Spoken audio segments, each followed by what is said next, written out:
convertir pas. Pourquoi? Il y a un problème. Le problème, ce n'est pas les bornes. Le problème, ce n'est pas le médecin. Le problème, c'est la vie du peuple de Dieu. Amen. C'est là où se trouve le problème. Alléluia. Frère, Amen. Amen, quand on dit Amen, frère, c'est Amen ici, le nombre que nous sommes ici, ces quartiers ici doivent nous appeler des fous. Oui. Le nombre que nous sommes ici, si les plaies sont guéries, si les fardons sont, l'anathème est ôté au milieu d'Israël, c'est pour cela que vous allez voir que tous les péchés tombent et tous les dons se manifestent. Amen. Pourquoi les dons ne se manifestent pas? Parce qu'ils sont embêtés par le péché. Quand le péché tombe, les dons se manifestent et le diable fait que le péché puisse demeurer. Parce que quand les dons se manifestent, on va commencer à vous dévoiler. C'est ça. L'autre jour, tu es entré dans un hôtel. Tu avais une robe de couleur telle. La chambre que tu étais, c'est le numéro tel. Il y avait un monsieur qui avait des habits tels. Son nom, c'est tel. Si c'est comme si c'est vrai, dis Amen, va voir les pasteurs. Si tu mens, tu meurs. Amen. Et cela, ce n'est pas des choses de l'Ancien Testament. Non. Ce sont des choses du Nouveau Testament. Ce sont des choses de l'épouse. Ce sont des choses de l'épouse.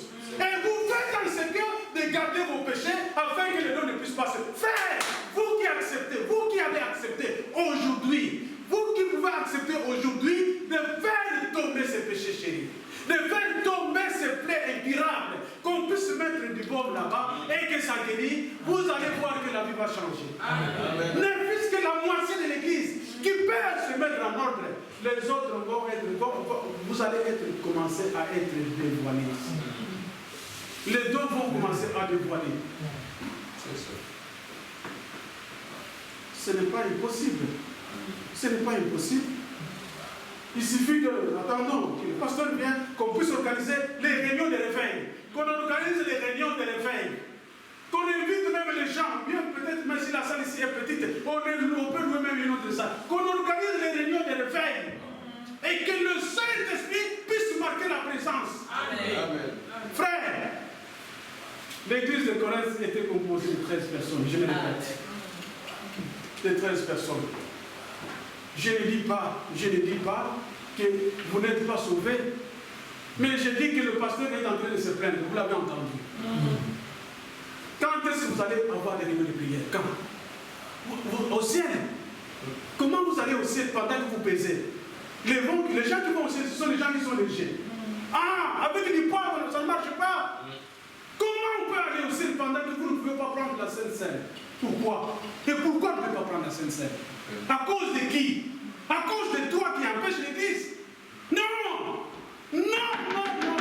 Vous avez des problèmes. Alors, si vous suivez, continuez la lecture, je ne peux pas lire parce que le temps passe dans 5 minutes, on termine. Écoutez. Josué est venu, Dieu lui a dit, quand il était tombé en face de la tente, il a prié, Dieu lui a dit, lève-toi. Lève-toi, Josué. Josué, il s'est levé. Il dit, demain, rassemble donc Israël. Convoque une assemblée. Alors, on a sonné la trompette et on donne le communiqué. Demain, on se retrouve tout le monde à la place publique. Tout Israël est venu. Et Dieu a dit à Josué, quand je viendrai, je vais choisir une tribu. Et tu vas congédier les autres tribus. Alors, quand je prends les tribus, je vais prendre une famille. Tu vas congédier d'autres familles de cette tribu. Quand je prends la famille, je prendrai une maison. Alors tu vas congédier les autres membres de cette famille. Tu resteras avec la maison. C'est comme ça que Dieu a fait le triage.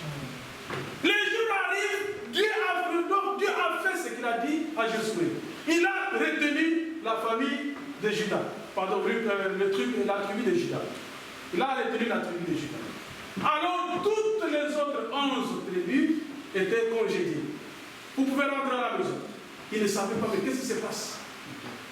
Qu'est-ce qui se passe? C'est comme ça. Dieu est en train de faire le triage.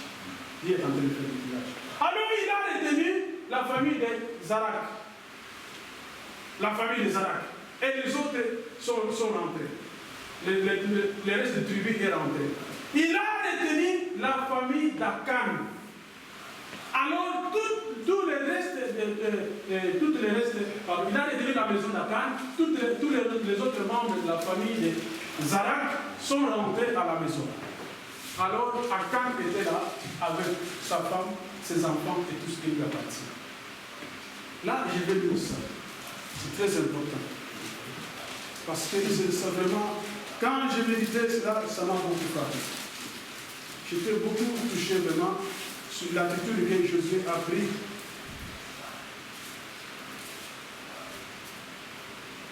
Alors, cette Bible ici a de petites écritures avec les lunettes, ça me pose un peu de problème. Mais la traduction d'Arbi, c'est la meilleure malgré que le français est tellement difficile. Alors, le verset 19, je pense. Verset 19. Et Josué dit à Akan, mon fils, je te prie. Je te prie, vous connaissez ça en français, ça veut dire quoi? Il est en train de les supplier. Il est en train de les supplier. Il dit, mon fils, je te prie, donne gloire à l'Éternel, le Dieu d'Israël. Et rends-lui hommage. Et déclare-moi, il répète, déclare-moi, je te prie, ce que tu as fait. Ne me cache pas, ne me le cache pas.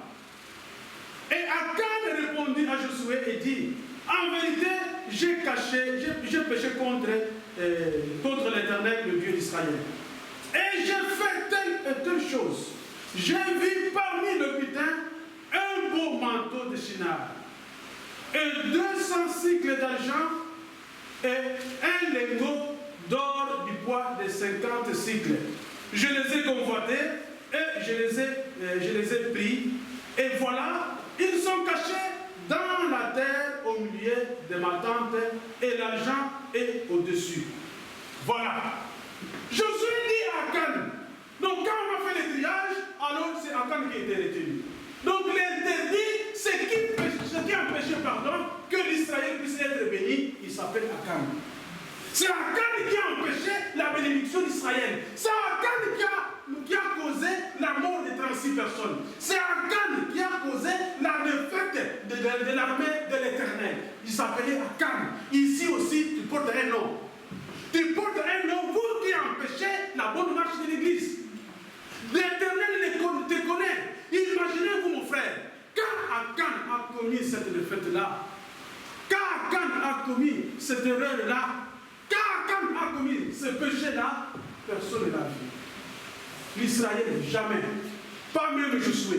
Tout le monde était ignorant. Mais il y a un homme qui voit dans le ciel. Il y a un homme qui voit ce que tu fais. Il y a un homme qui sait pourquoi l'Église n'avance pas. Il y a un homme qui sait pourquoi la lourdeur dans l'Église. Il y a un homme qui sait pourquoi le même frère, les cantiques, on chante les cantiques. Jésus, tu es qui? Tu es qui devant l'Éternel? Que tout le peuple chante pour l'Éternel. Que tout le peuple loue l'Éternel. C'est la chose qui prouve que nous sommes des enfants de Dieu. Amen. Je ne me gêne pas de me mettre debout et chanter.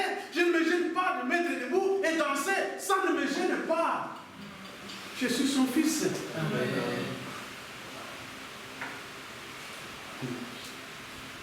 Il faut, je l'ai toujours dit, vous qui savez, si vous savez ce que signifie louer l'Éternel, il faut être un Zaïrois, pas un Congolais. Il faut être un Zaïrois. Parce qu'aux Zaïre, ceux qui chantaient pour Mobutu, ils étaient des fermiers, mais on les nomme ministres. Voilà, un villageois, on les nomme ministres parce qu'ils chantent pour Mobutu. Et si l'homme de ce monde peut faire ça, que fera Dieu notre Seigneur? Amen. Qu'est-ce qu'il fera?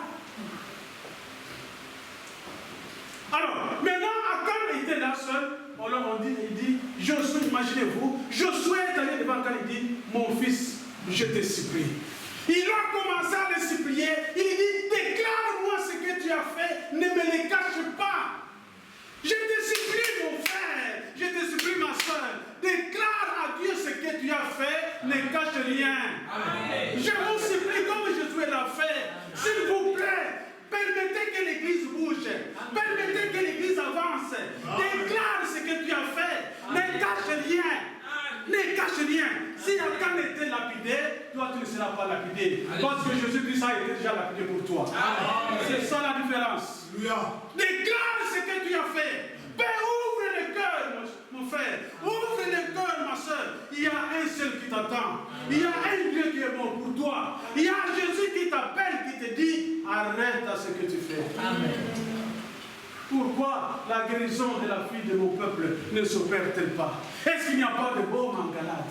Est-ce qu'il n'y a pas de médecin? Pourquoi la fille de Dieu n'est pas guérie? Pour que les raisons d'épouse restent encore à stagner. Pour que les raisons... Vous savez, on crie sur vous, on crie pour vous. Il y a une fois où on va crier sur vous pour la dernière fois. Il y a des fois où on va crier pour vous pour la dernière fois. Je le disais ici tout à l'heure, une fille de Dieu. Vous allez donc devant un homme, une fille de Dieu, chrétienne du message du temps de la fin. Vous allez vous dénuder devant un païen. Vous avez un copain païen, même pas un païen, même vous dénudez devant un homme pendant que vous n'êtes pas encore marié. Imaginez ce que ça fait. Comment vous enlevez ce qui est au-dessus, en dessous là il y a un autre quelque chose, il est enlevé ce qui est ça, en dessous là il y a un autre. Il n'y a pas un moment où on va te dire que madame, arrêtez. Arrêtez. Pourquoi la fille du peuple de Dieu n'est-elle pas guérie? Pourquoi? Quel est ce plaisir de ce monde que ne peut pas vraiment te comprendre que aujourd'hui mon frère crie. Papa, quand les noms c'est qui s'il vous plaît? Nous qui Flavien. Flavien, merci frère, excusez-moi, je suis décalé de l'église, vous savez. Donc, frère Flavien crie. Papa, quand il crie, je crie ici. Il y a un frère qui est venu du Canada qui a crié ici. Je ne sais pas le mec qui viendra qui crie ici. On crie, on crie, on crie. Il y a des fois on criera pour la dernière fois. Quand on franchit la ligne de démarcation, il n'y a pas de grâce. C'est fini. Il n'y a pas de grâce. Quand on franchit, vous petits enfants, voilà la rentrée là. Allez à l'école, amenez-nous de bons témoignages. Amenez-nous de bons points. Quand on va pas à l'école, vous allez à l'école seul. Vous les jeunes filles, allez à l'école. Ce n'est pas chrétien. Non. Ce n'est pas chrétien. Il faut qu'à votre école puisse savoir que cette dame-là, c'est un homme, en tout cas, il est compliqué. C'est comme ça. Quand tout le monde vous applaudit, il y a quelque chose qui ne va pas. Ah oui. Comme il ne peut même pas te donner un simple message. Il dit bonjour, bonjour, c'est fini. Qu'il puisse t'accepter, qu'il puisse t'haïr, ce n'est pas ton problème. Le problème est que nous devons satisfaire notre Dieu. Amen. Vous ressemblez au monde. Je vois ici, je vois même les filles qui se rencontrent entre elles, ils arrivent là-bas, comment tu vas? Ce n'est pas chrétien. Ce n'est pas chrétien. Frère, moi je le dis, je le répète, si un jour vous rencontrez un de mes enfants en train de faire ceci et cela, n'attribuez pas ça à sa famille. Excusez-moi. N'attribuez pas ça à sa famille. N'attribuez pas ça à moi en particulier, ou bien à ma femme. Parce qu'on fait ce qu'on peut faire. Amen. C'est ça. Si on peut mettre dans le monde ses enfants, mais on ne peut pas leur donner son cœur. Impossible. Si tout dépendait de chaque parent, donc tous les enfants se porteraient bien. Amen. Si tout dépendait de nous. Amen. Alors, vous allez à l'école, vous empruntez l'éducation par-ci, par-là, et quand vous venez à l'église, vous êtes un empêchement pour l'avancement de l'église. Vous avez une responsabilité. Amen. Vous avez une responsabilité. Alors, c'est comme ça, vous savez, un jour.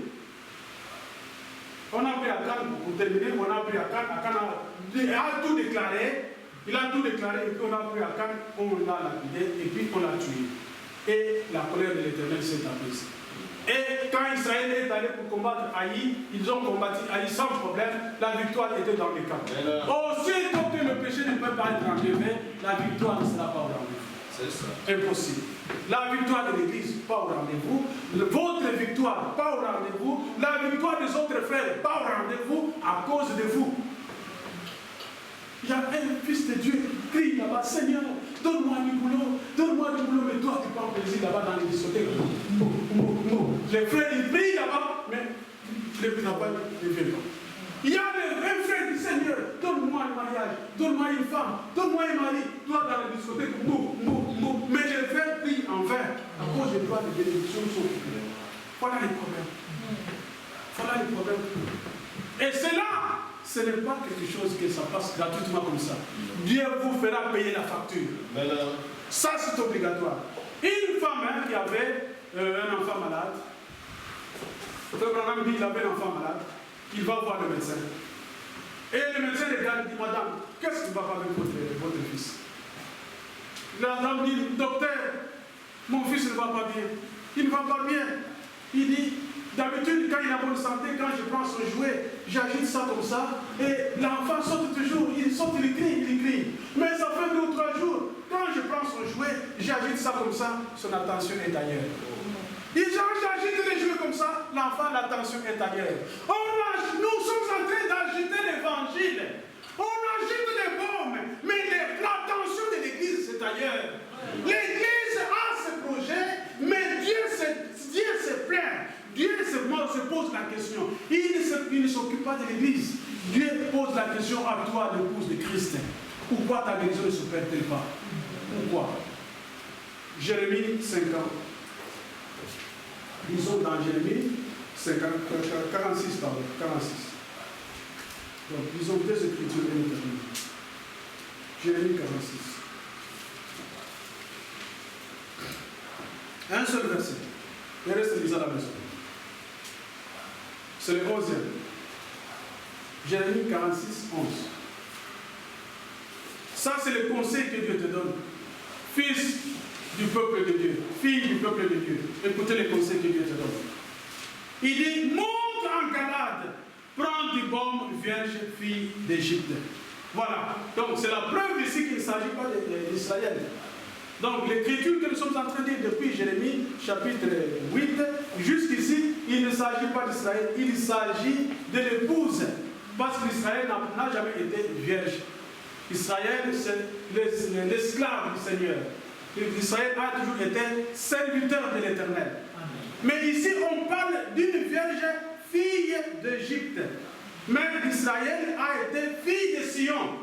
Israël n'est pas fille d'Égypte. Donc ici, on parle de l'Église. De l'Église. Il dit, monte en Galade, prends du baume vierge, fille d'Égypte. Enfin, tu multiplies le remède. Il n'y a point de guérison pour toi. Frère, écoutez-moi. Enfin, c'est inutile que tu commences à faire du bricolage. Enfin, inutile que tu puisses dire que, en tout cas, ce péché-là, depuis que j'ai fait ça, ça fait 5 ans passés, ce n'est pas grave. Le péché est toujours là-bas. Il est toujours là. Tu fais des bricolages en vain, tu te débrouilles par-ci, par-là. Non, la seule solution, c'est de monter en Galate. Amen. La seule solution, c'est de prendre les baumes. Pas de baume, pas de guérison de votre plaie grave. C'est impossible. C'est impossible. C'est impossible. Il faut monter en Galate. Et Galate, c'est le message du temps de la fin qui contient les baumes. Il n'y a que là, les baumes, ça ne se trouve pas dans l'église pentecôtiste. Non. Non. Ça, c'est le conseil que Dieu donne. Et maintenant, qu'est-ce qu'on fait pour terminer le tout dernier verset que nous lisons? Ça, c'est tout, je pense, le tout dernier chapitre de Jérémie. Nous sommes aujourd'hui dans l'Ancien Testament. Mais avant de revenir, c'est le chapitre 51. Écoutez les conseils. Mais non, là, ce n'est pas les conseils, mais ici, ça devient la conclusion. Ici, ça devient la conclusion. Écoutez, la fille du peuple de Dieu. Donc, Dieu parle de toi jusqu'ici. Écoutez. Soudain, Babylone, verset 8. Verset 8. 51, verset 8. Soudain, Babylone tombe. Elle est brisée. Gémissez sur elle. Prenez du baume pour sa plaie. Peut-être elle guérira. Amen. Amen. Gémissez pour Babylone. Babylone est tombée. Babylone aussi, c'est la même chose. Babylone signifie un pays. Babylone peut signifier une ville. Babylone peut signifier aussi un individu. Voilà. Ici, on parle de l'individu. Babylone tombe. Il est même brisé, écrasé. C'est fini. La fille du peuple de Dieu est tombée. On a donné des conseils, on n'a pas pu. On a prêché, on n'a pas pu. de jeûne, on n'a pas pu. Les jeûnes même, on n'en parle plus, on n'en fait pas. Les veillées de prière, on n'en fait pas. Mais la Sainte Seine, on n'en fait pas. Donc, la fuite du peuple de Dieu est par terre. C'est par terre maintenant. Maintenant, il faut faire quelque chose. Dieu dit, gémissez pour elle. Gémir, c'est exprimer un sentiment là, à l'intérieur, sans pour autant prononcer les mots. C'est ça, gémir. Donc, gémissez pour Babylone. Gémissez pour elle. Prenez du baume pour sa plaie. Faites tout de prendre du baume. Et la dernière phrase dit, peut-être guérira-t-elle. Le mot peut-être, Frère Jean-Marie se dit, demain peut-être je viendrai sur vous. Ça veut dire quoi? Pas certain. Pas certain, c'est doute. C'est du doute, hein? Même Dieu est en train de douter, imaginez-vous.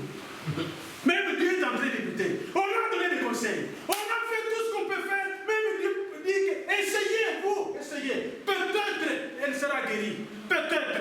C'est là où se trouve le problème. Alors on a fait tout pour guérir la fille du peuple de Dieu. La fille du peuple de Dieu n'a pas voulu. Verset 9. Verset 9, écoutez.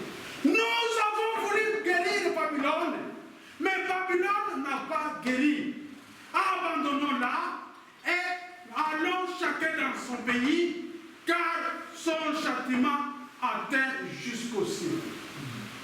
Voilà la conclusion de Dieu. On donne les conseils, vous ne voulez pas. Frère Branham parle de ligne de démarcation, c'est la même chose. La ligne de démarcation. Dieu a une ligne de démarcation. Vous devez faire attention. Vous avez péché. On parle, vous ne voulez pas. On fait tout ce qu'on peut faire. On donne des conseils, vous ne voulez pas changer. Vous avez donc, l'église, c'est une formalité. Alors, il y a un certain moment, vous allez arriver jusqu'à la limite du péché. Quand vous arrivez à la limite du péché, la Bible dit dans Thessaloniciens, pas le temps, Dieu vous envoie une puissance d'égarement, afin que vous puissiez aimer les péchés très bien, et vous puissiez vous en foutre de la parole de Dieu, vous traversez la ligne de démarcation et la grâce est terminée. On a voulu guérir Babylone, Babylone n'a pas voulu, abandonnons-la, que chacun rentre dans sa patrie. Voilà la fille de Dieu. Voilà la conclusion pour la fille de Dieu. Frères et sœurs, je répète, vous avez une responsabilité. Amen. Vous avez une responsabilité pour l'avancement ou bien pour les frères de cette église. Amen. Ce n'est pas en vain que vous êtes assis là-bas. Ce n'est pas en vain que Dieu a voulu qu'aujourd'hui vous puissiez être membre de cette église. Que chacun de vous puisse prendre sa responsabilité. Contribuer afin que l'église puisse avancer. Contribuer. Les jeunes, allez partout, quelque part. Je pense qu'il faut aller peut-être sur le fait comme Michel ou dans n'importe quelle église, regarder comment les jeunes se comportent. Regardez. Les jeunes, ce sont les gens qui soutiennent l'église. L'église est entre les mains de la jeunesse. Ah, c'est les jeunes, c'est vous, c'est vous, c'est vous. Chapitre 8, chapitre 8. Chapitre 8. Là, on a Michel, chapitre 8. J'ai lu quelque chose, vraiment, je ne fais pas de commentaires, et nous prions, nous terminons. J'ai lu. 8, verset 4, nous commençons du 4 jusqu'au 7e. Nous lit seulement 3 versets et nous allons nous mettre de notre prière. Il est écrit. Ainsi dit l'Éternel. Ainsi parle l'Éternel. Est-ce que l'on peut tomber sans se relever? Alléluia. Ou se détourne-t-on sans revenir? Pourquoi donc ce peuple de Jérusalem s'abandonne-t-il à de perpétuels égarements? Il persiste dans la tromperie. Il refuse de se convertir. Je suis attentif et j'écoute. Il ne parle pas comme il devrait. Aucun ne se répand de sa méchanceté. Il ne dit qu'ai-je fait. Donc vous ne vous mettez pas en cause. Et tous reprennent leur course comme un cheval qui se lance au combat. Même la cigogne connaît sa saison dans le ciel, sa saison. La tourterelle, l'hirondelle et la grille observent le temps de leur arrivée. Mais mon peuple ne connaît pas la loi de l'Éternel. Que Dieu vous bénisse. Amen.